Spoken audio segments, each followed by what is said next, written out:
Hey guys, in this video I'm going to show you how you can normalize a track in Reaper.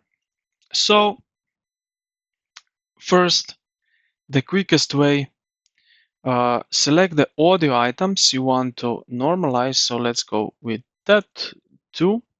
Then press Ctrl, Shift and N.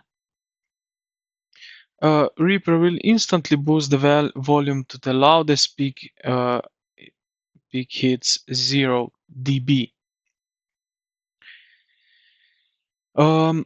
If 0 dB is too loud, or if you want to normalize based on Louv's perceived loudness, right-click the audio item. So let's go back, right-click the audio item, and go to Item Processing. Item Processing. Okay, so we have Item Processing right here, and then Normalize Items, like so.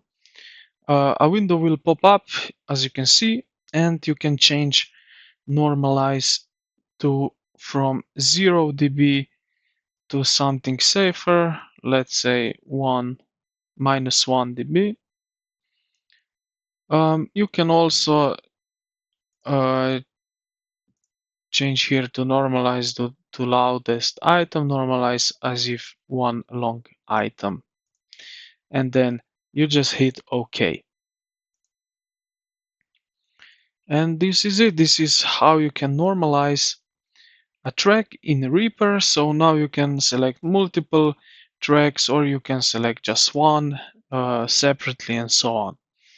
I hope this video helped you out. If it did, consider to like the video and subscribe to the channel. Thank you for watching, and I will see you in the next